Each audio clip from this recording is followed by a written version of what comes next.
ఇవాళ ఉన్నటువంటి శివరాత్రి ప్రాముఖ్యత ఏంటింది, అసలు జాగారం ఎందుకు చేయాలి, అదేవిధంగా స్వామివారిని ఏ విధంగా పూజించాలి?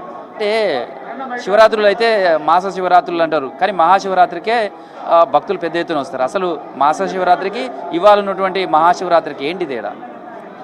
మాసానికి ఒక్కటి వచ్చేది మాస శివరాత్రి, 11 మాస శివరాత్రుల తర్వాత వచ్చేది మహాశివరాత్రి. మహాశివరాత్రి రోజు స్వామివారు లింగ రూపంలో ఉద్భవించారనేది మన లింగ పురాణం తెలియజేస్తున్నటువంటి విషయం. ఈసారి ప్రత్యేకంగా ఏంటంటే ఆదివారము మహాశివరాత్రి కలిసి రావడం జరిగింది. దాంతోపాటు లింగోద్భవ సమయంలో సోమవారం వస్తున్నది. 6 సంవత్సరాల తర్వాత కలిసి రావడం జరిగింది. కాబట్టి ఆరోగ్యం భాస్కరాదిచ్చేది, ఆరోగ్యకారుడు సూర్యుడు, ఐశ్వర్యం ఈశ్వరాదిచ్చేది, ఐశ్వర్యకారుడు శివుడు. మనకు రుద్ర ప్రశ్న కూడా అసౌయస్తామ్రో అరుణ ఉత బభ్రుస్సు మంగళ అని చెప్పడం జరుగుతున్నది.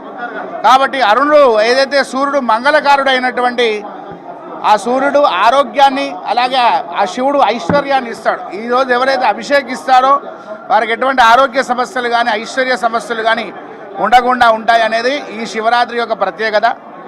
దాంతోపాటు సోమవారంతో లింగోద్భవం వచ్చింది కాబట్టి ఎవరైనా ఒక పత్రైనా దేవుడి మీద పెడితే మనకు 365 రోజులు సోమవారాలు ఉపవాస దీక్ష చేసింది ఈ ఒక్కసారి వస్తుంది. అంటే శివుడికి సంబంధించి అభిషేక ప్రియుడు అంటాడు. అంటే శివుడిని నీళ్ళతోటి అభిషేకం చేయొచ్చు, పంచామృతాలు చేయవచ్చు. అసలు శివరాత్రి రోజు ఏ విధంగా స్వామివారికి అభిషేకం నిర్వహించాలి? వారము నక్షత్రము తిథితోని చూడాల్సి వస్తున్నది. కాబట్టి ఈసారి మాత్రము ఏదైతే ముఖ్యంగా దానిమ్మ రసము లేదా ద్రాక్ష రసము లేదా చెరుకు రసంతో అభిషేకిస్తే మాత్రం శీఘ్ర ఫలితంగా అనేది ఉంటుంది. అయితే దాంతోపాటు శివునికి అభిషేకానికి పంచామృతాలతో పాటు కూడా అభిషేకానికి భస్మం అంటే చాలా ఇష్టం స్వామివారికి. ఎవరైతే విభూతితో కూడా అభిషేకిస్తే త్వరగా కార్యం జరుగుతుంది.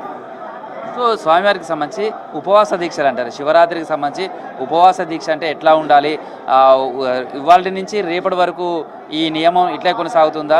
ఉపవాస దీక్షలో స్వామివారికి సంబంధించినటువంటి ఎట్లా నామస్మరణ చేయాలి, ఎట్లా ధ్యానించాలి? ఉపవాస దీక్ష అనేది శివరాత్రి తెల్లారుజామున 4 గంటల బ్రాహ్మీ ముహూర్తాన లేచి మన ఇంట్లో దేవుని దగ్గర పూజ చేసి అఖండ దీపం అనేది పెట్టాలి. అఖండ దీపం అనేది ఎందుకంటే రుద్రోవా ఏషయదగ్ని, రుద్రుడనేవాడు అగ్నిస్వరూపంలో ఉంటాడనేది మనకు చెప్పదలుస్తుంది. కాబట్టి ఆ జ్యోతి అనేది 26 గంటలు వెలుగుతూ ఉండాలి. ఆ 24 గంటలు వెలుగుతున్నంతసేపు కూడా సుమారు 10,000 సార్లు పంచాక్షరి జపం చేయాలి. మీ సమీపాన్ని ఉన్నటువంటి దేవాలయానికి వెళ్ళి తెల్లారి ఆ ఏదైతే 26 గంటలు అయిపోయిన తర్వాత